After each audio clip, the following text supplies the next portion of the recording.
All right, welcome to the Krypton Report. I'm your host, Tyler, and today we're going to talk about The Long Halloween Part 2. Now, if you're listening to this and you're like, well, why didn't you talk about The Long Halloween Part 1? Well, we did. It was a YouTube exclusive. So I had to bring back the boys to talk about that, and you know what?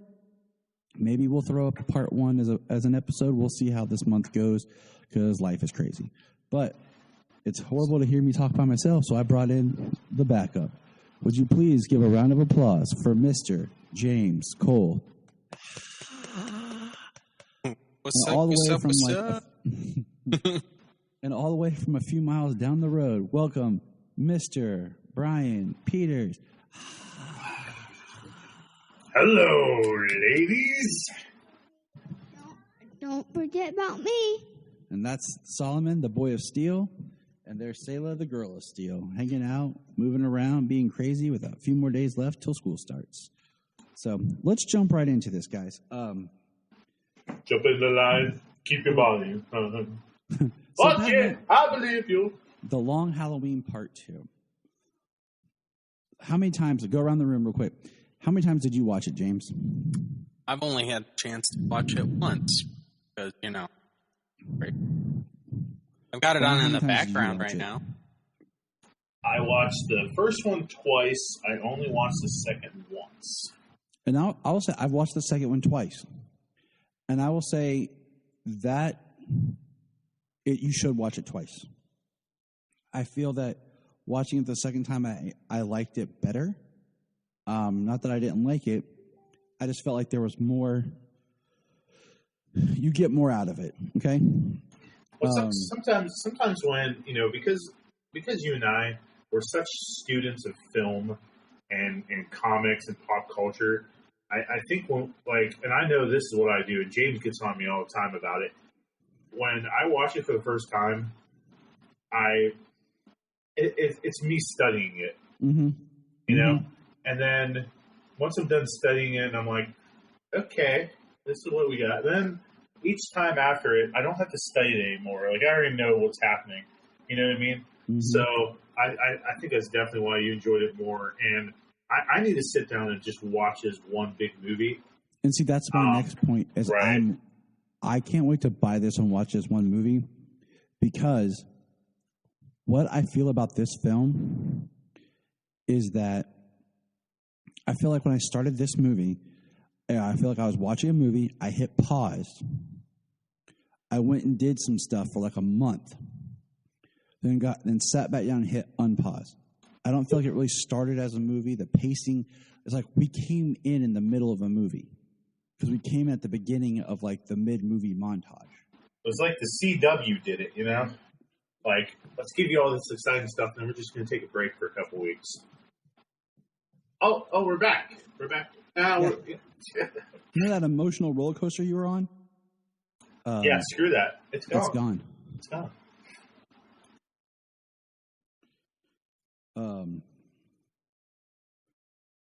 So, also, I want to point out for anybody who has watched it or listened to us talk about it, jump over to Batman on Film, and their podcast, they did an interview with the screenwriter, both for Part 1 and for Part 2.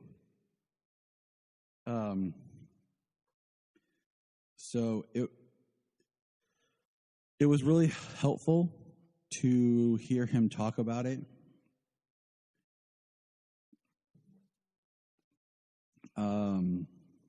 So yeah. So we'll keep moving forward here. The thing about the film is, it is a 12-issue book, 13-issue book, sorry. And we have 3 hours to do it, But I feel like I don't know. Bryan, why don't you go ahead? What was your overall just thoughts? Without spoilers, just kind of thoughts.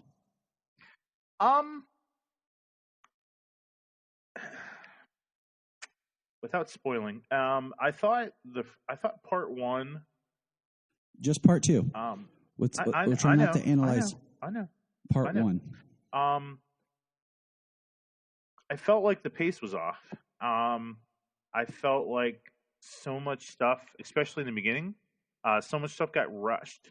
Um, I mean, I understand why they did rush some things, um, but I felt like the pace was off in this one. I felt like the outcome was okay, but I didn't feel like it was written well enough to get that emotional punch that we could have really got with the reveal and everything with Holiday.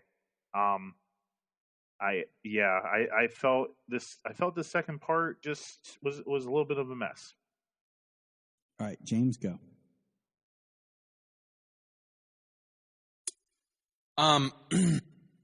The second part, it had a lot of story to tell. I think Time Jump gave it opening, kind of helped with how much story they had left to tell. It was some convenient timing at different places, and the one thing that I missed on this one that I enjoyed on the first one was every time somebody was killed in a Holiday title card and the scene from the comic book that showed the murder weapon, the Holiday item of choice left there. Now they were there, but they did not focus on them at all like they did in the first one. So that's one thing I did miss. And I agree with. I enjoyed it. It wasn't. Go ahead. I agree with both of you. I'm glad that James pointed that out. I'm glad that James pointed that out. Like it did make it feel like you were watching a totally different movie. At times, like I'm with James on this. Like the focus was on something else in this one. You know what I mean? And that's what I feel like a lot of this movie. That's why I say like this movie starts in the middle of if you were doing a regular film, this is where you have your montage, which is what this movie starts with, and then it has its shift. But just watching it by itself, it feels odd because it goes into like almost like it goes into like this film almost feels like the whole thing's a third act or something. Because it goes into something, and it's more of the Harvey Dent story. Now, when we're able to watch this seamlessly as one movie, it'll be very curious to see if I feel that, or if it just feels like it just keeps going with the story, and it makes more of that transition. But having that pause and then that reassemble, it definitely kind of takes, I think, away. Because the first film establishes, this is Holiday, So when we get here, we're at that point where we as the audience should have already understood that. And now we're going to start showing a little bit more. But it's weird because we start this film, like I said, we start it and it doesn't feel like it starts like a movie. It's like you pick up where we left off.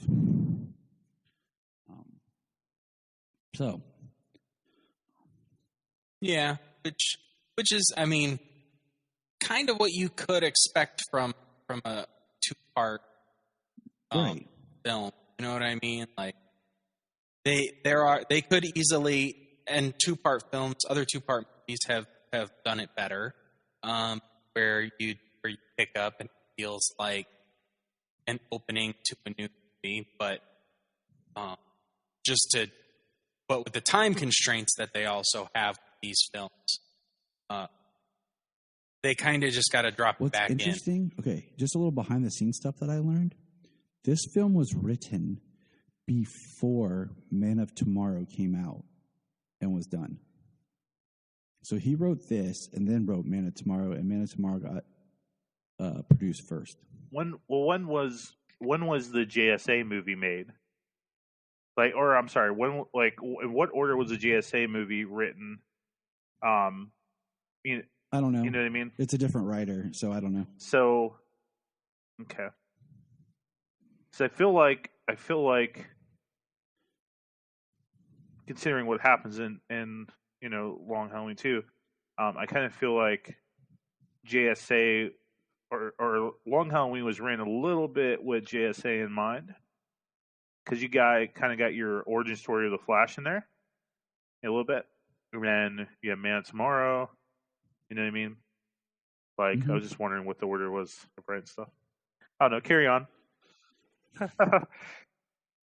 Well, I mean, at least, I mean, the one thing I am excited about is they keep making these films, these standalone films. They besides the animation style, they still look different because of the tone, and each one feels different because of the characters and the tone. Like Superman, Man of Tomorrow, and Justice Society. Plus, it was World War II and another universe. But I like how they're standalone completely, but they are acknowledging that it is part of a greater developing cinematic universe, animated. I really like that.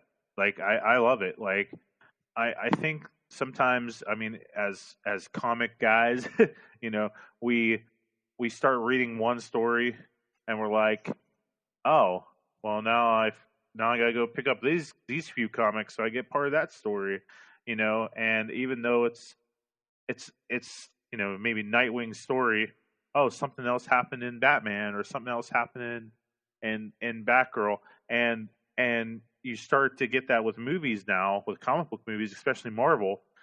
Like, you have to watch this to understand this, and I think DC needs to stick with this. Like, have it standalone stories.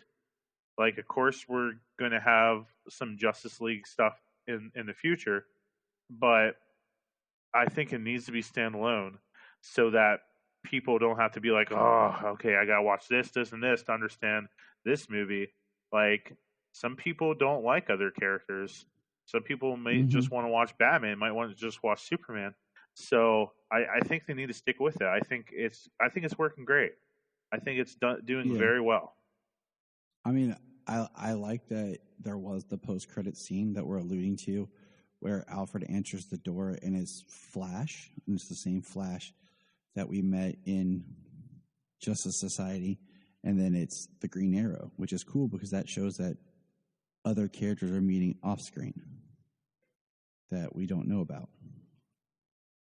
So, Brian, let's take it back to you real quick here.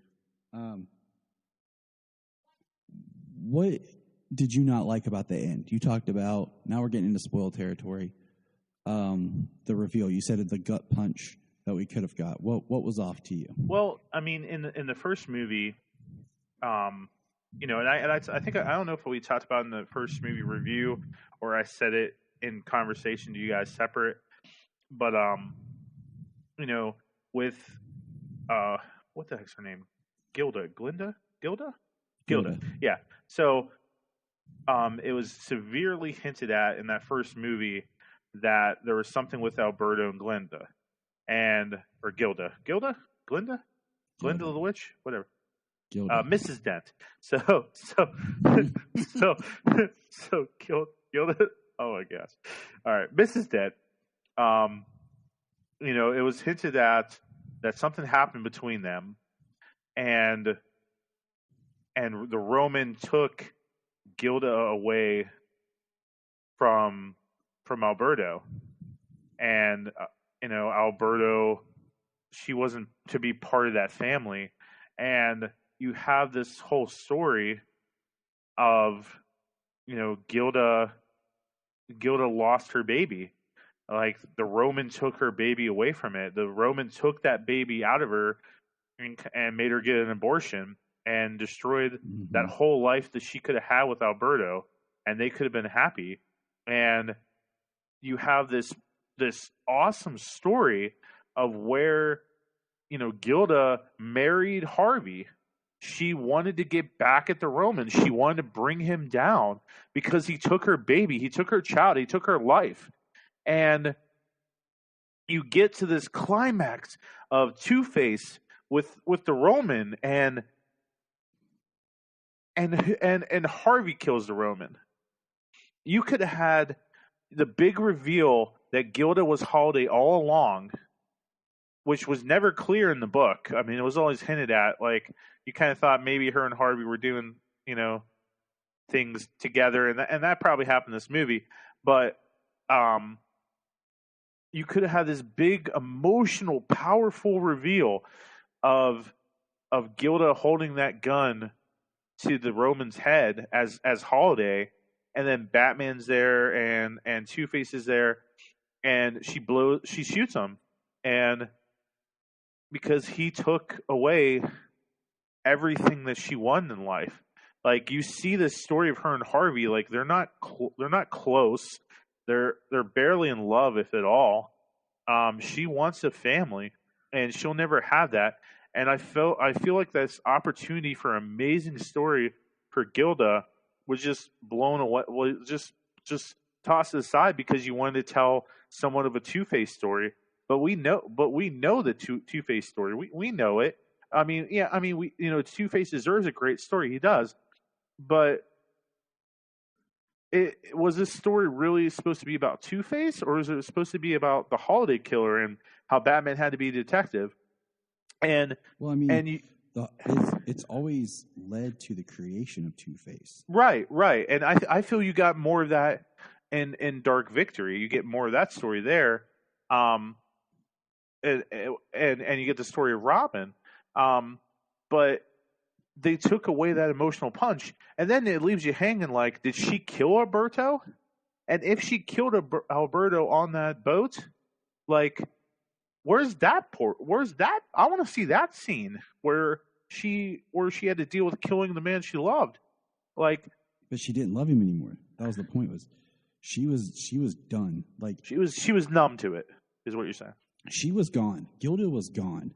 And that's the big thing is, like, at this point in the story, and she says, like, she did love Harvey, but emotionally she had checked out, and she was upset because she married Harvey thinking that he would be the one to take down the Roman, that and all this. And first thing I want to say is And, Tim Sheridan talked about this. He said they wanted to pick a lane and stay in it of who Holiday is. He says in the book, it's written more ambiguous that, it's Gilda, probably Dent, and Alberto. But Alberto, it's mainly Gilda, but Alberto kind of takes the heat because he wants the power that comes with it. Right, exactly. Absolutely. And for non-comic book fans and stuff like that, like, you want a little bit cleaner, straighter story. And, there's clues in it about Gilda. And what I have liked, like what you were describing at the end, would I have liked that? Yeah. But the subtlety that Harvey covers for her because he realizes it was her. And then Batman discovers it, but yet in the same way, she gets away with it. Because they can't prove it. Harvey takes the fall for it. Jim doesn't know. And it's, it stays closer to the book. Because would that have been too much of a departure from the book? Because even in this way, it's still a little bit of a departure, but it still stays pretty true to the book. What do you think? I don't know. I mean, I think that when you kill, I think when you kill Alberto, you made the choice that you've changed the game. Yeah, this isn't going to be like the book. So like, I mean, if you're going to make the choice to kill Alberto, and you're going to make Gilda the clear-cut Holiday Killer, why not give me that emotional punch? Why not give me that emotional story? I think because why? If you change too much, you get into trouble. And changing just Alberto and making him dead and not bringing him back up and letting it just be cleanly in Gilda is a change, but not too much because she was also like one of the killers in the book.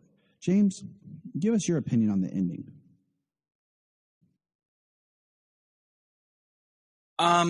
So, like, Gilda was one of the killers in the book. I think, the idea, like, revealing the story throughout, like, if they had revealed Alberto and Gilda's relationship, and forced abortion, forced marriage annulment, like the horrible stuff that they did. They didn't even go into detail, but we know from the first one that they made her incapable of having children. So, like, they messed her up, and that was so. It's I'm fine with the fact that they killed Alberto. It has. I agree. It has to be Harvey. That kill had to be Harvey. Oh yeah, I totally agree that Harvey's the one that killed Alberto. I want to go back and watch it because Harvey killed Alberto, and of course he kills the Roman. Gilda's stuck at home because of the police. Well, the reason he kills Alberto that night is like because of what she had said, like, before, wishing he was somebody else. Nice catch. What nice they catch. said down in the town square when Joker attacked.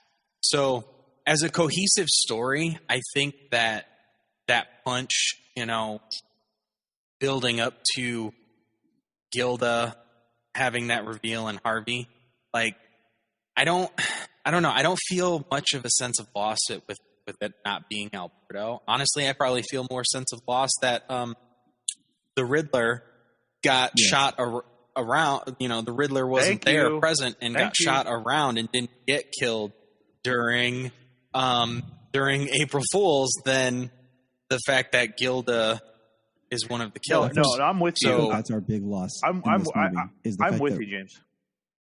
The one thing. Go ahead, James. The only time I feel that Alberto was a killer was the first one on Halloween, Beatty. Yeah. Because if Gilda did it, she'd be ruining Harvey's work, Harvey's job, going after the Roman, and Alberto only has to gain from that by taking down somebody who's trying to rat out the family. And see, I think it's one way when you read like a mystery book, and you can be a little bit ambiguous, I think, in a comic. It's kind of a one we talked about, like Loeb writes really great stories, but in the end, they get a little convoluted, and you're kind of left like talking to yourself, like, who did what? And that's, I think, great sometimes for a book and sometimes for a film. But I think in this market with what they're doing, trying to make that into like an animation film, and they end it with a sense of who really was Holiday, who killed who, may be more detrimental to the film, the story, than just like I said, like Tim Sheridan said, they picked a killer and they stuck with it.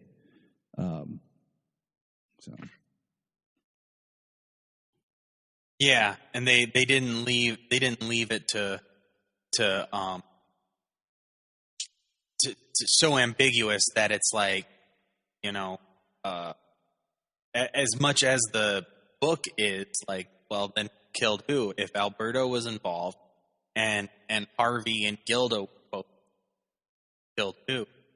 Basically, they've almost spell it out for you as who in this as it all wraps up. The only one you could think that had to have been different would be Beatty because of who it protects. Yeah, killing Alberto early, it does help the story. A little bit. It does help the story a little bit because you're not left guessing after he's killed who killed who. Exactly what you're saying. I'm not upset that it was Gilda. I think it needed to be Gilda really all along. I think Gilda being the killer is the better story. Yes. I am a little disappointed that we didn't get that emotional punch that we could have got. See, I feel like we did. Like, you're building a completely different ending where Gilda would come out, reveal herself, because then that would be revealing herself to Batman, revealing herself to Jim Gordon. But the idea that, like, Batman had to figure it out himself. And she got away with Harvey it. figured it out. I see what you're saying. You know, and Harvey protected her by taking the fall. Yeah, it's the idea. Yeah, the idea of who figured it out when is more because Harvey figured it out, Batman, and that's part of why he took the fall. When did the Roman figure out or decide who it was? When he hired the assassin to kill her on the that's another thing. Do you on think the docks? The Roman knew it was her on the pier.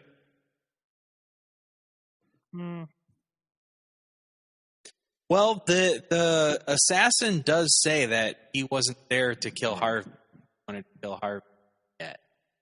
And the timing that I had that I said is kind of the convenient timing that I brought up is Catwoman. She follows the assassin and she's just there in the nick of time on the pier, and then because she's following the Roman, she's there in the nick of time to help Batman. The ending. Let's talk Catwoman for a minute. I really like this Catwoman.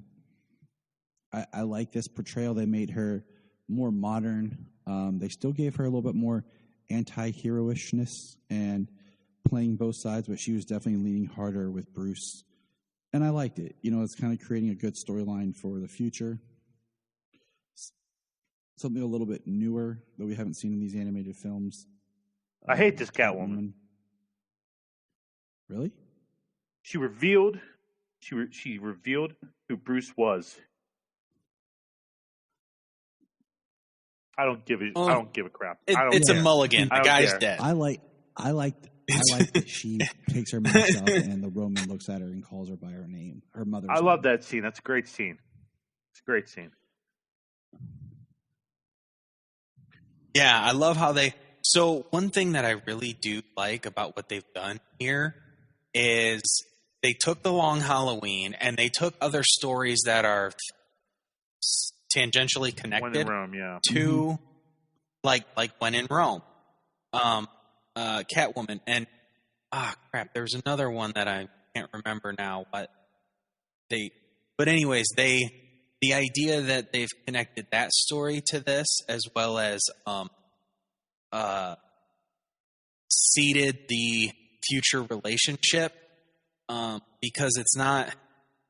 They're telling a story. They're telling a story of all this comic book history that we already know. So they're kind of like leaving things in to it that weren't there necessarily.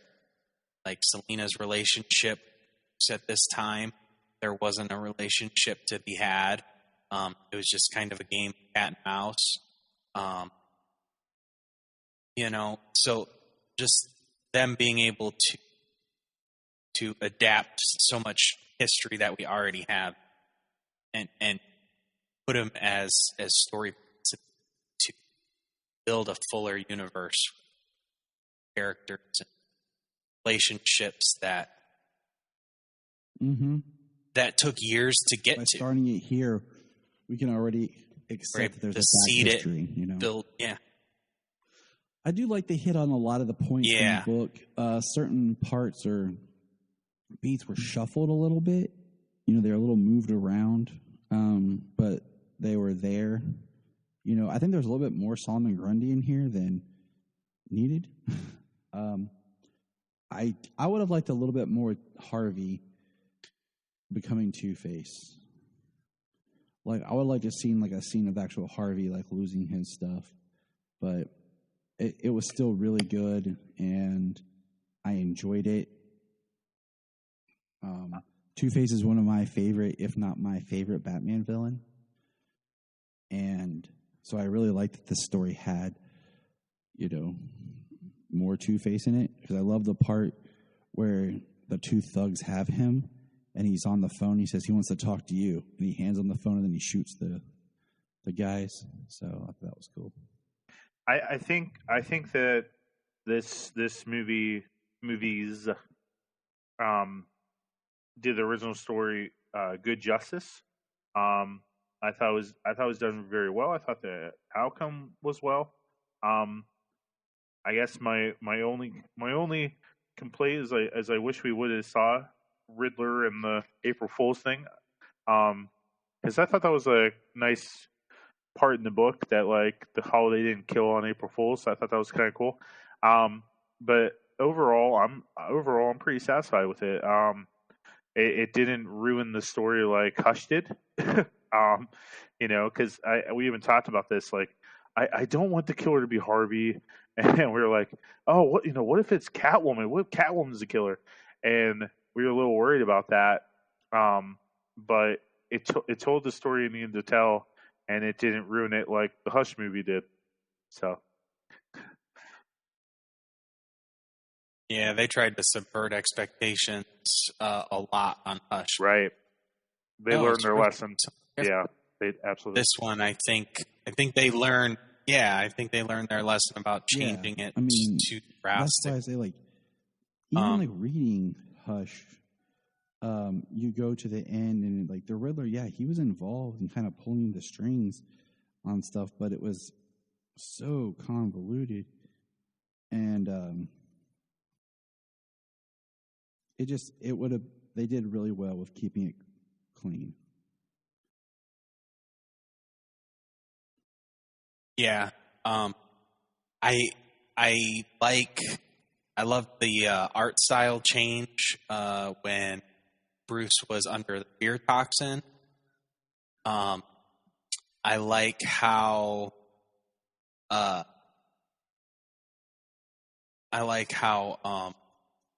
Alfred is incredibly snarky with Harvey because he's being an a-hole at the mansion. Yeah. Where he asks Gordon, which one was that? And Harvey, when is it? I'm paraphrasing now. Like, when is it no longer the son's responsibility to pay for the sins of the father?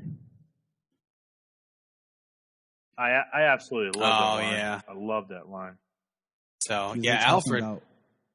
They're talking down to Bruce. Yeah, about Alfred nailed it. And what his dad did. And Alfred just, jumps in there, because of Thomas Wayne. That's how the Roman was legitimized. What did you guys think about the coin's origin?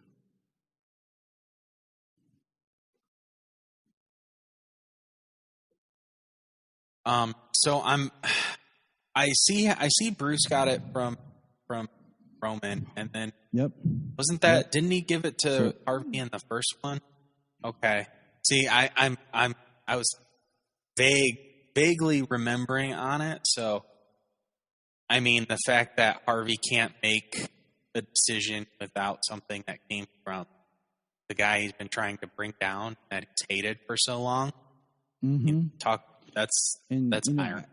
I love that about Harvey. Like, I think, man, I would love to see a movie that really gets more into Two-Face. Like in live action or something, where we get a full movie of good Harvey Dent. And then in the second one, you start to see the anger. Yeah.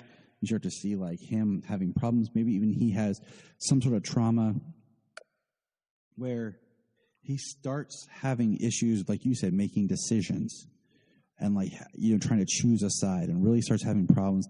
And then the big trauma of the face happens, and that's where he really snaps. See, that's what I thought we were going to get with The Dark Knight. Like, when Aaron Eckhart was cast as Harvey Dent in The Dark Knight, I thought we were going to get a whole movie with Aaron Eckhart as Harvey Dent. And then Two-Face would be the villain in the third movie. That's what I thought we were going to do. And then when that whole scene with him in the gasoline, I was like, oh, okay. They're pulling this trigger pretty early. Okay. But I'm with you.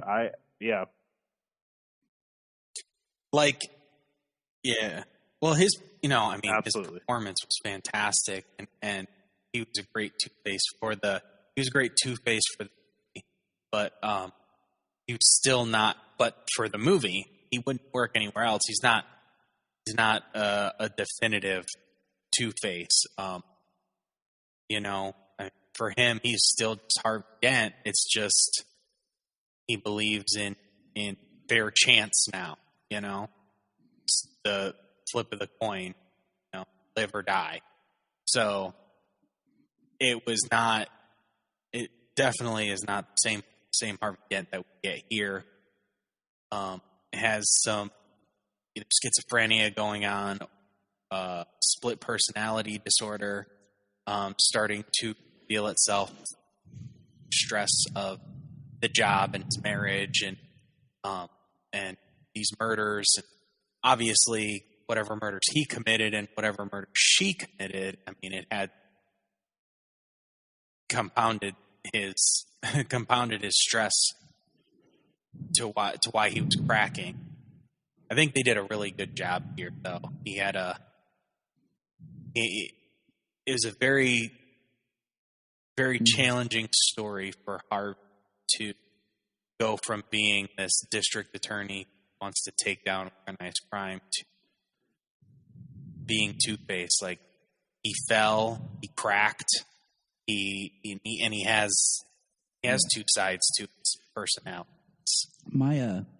So I think it's a very very well Bryan done. Said earlier about companions. I just read Two-Face Year One, a 2-part book on DC Universe, Infinite, whatever it's called anymore. And that Universe was like a good Infinite, story yeah. that kind of went with it. You see a little bit more of like the stuff that happened, like slightly off to the side during the events of the Long Halloween. And the other thing is, if we all know that the Joaquin Phoenix Joker movie did a lot better than anyone ever thought it would. And if they were to do that with another character, I think Two-Face is the character I want to see. Like if they did another villain origin movie like that, I think Two-Face fits perfect in that mold. I agree. Yeah. Yeah, I can see that. Just like what we've talked about, like you really get into Harvey, get into his psyche, get into, his failing marriage. And like you could even do kind of a story similar to this, but all from Harvey's point of view. Like you really don't go on the ride with like a Batman or a Jim Gordon or whatever. It's just Harvey.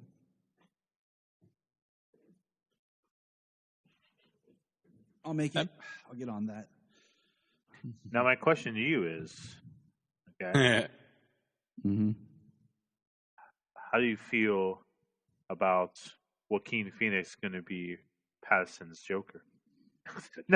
Yeah. So real quick. No. That's. We'll close you know it's with going to this. happen. But Bryan and I had this conversation. I even asked Jania about it too. Okay, I asked her the same questions that Bryan and I were talking about because we said I don't want to see another live action Joker. And I said you could give me more Leto because he's already been established. And then Bryan said, well, what if they rolled up Joaquin Phoenix Joker to be, Pattinson's Joker? no, it's like, not a I'm what okay if. with It's that. going to happen. It's not a what if. I'm like, It's I'm gonna okay with that. I just don't want to see another new live action Joker for at least 15 years. Think about it. Within a short period of time, we had 3 different versions on Gotham: Leto, Joaquin. Okay, so even if you start, we'll say in 10 years from Heath Ledger's in 2008, and we jump to 2018. Okay, Joaquin came out in 19? So in 11 years, we had Heath Ledger's, 3 on Gotham, Joaquin, and Leto. And think how long we went from Jack Nicholson's before we even got to Ledger's. So it's just one of those things. 20 years. I don't want That was this 19 new years. take or whatever, and they just don't get a chance to really do it justice. Because I'm not even 100% like Joaquin's version is not completely right to me. Leto never really got to do his version of the Joker. That's on the cutting room floor. So I don't want these half-done versions. But at the same time, like, I don't want to see another Batman movie where, the villain is the Joker. Again and again and again.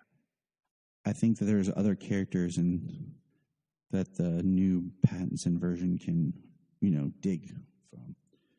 Thoughts real quick, James, and we'll wrap this up. Well, it depends on depends on what they're doing, They're just taking Nolan's universe into an even grittier,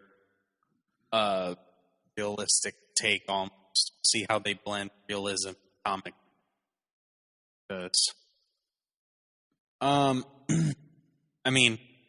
I enjoyed Long Halloween Part.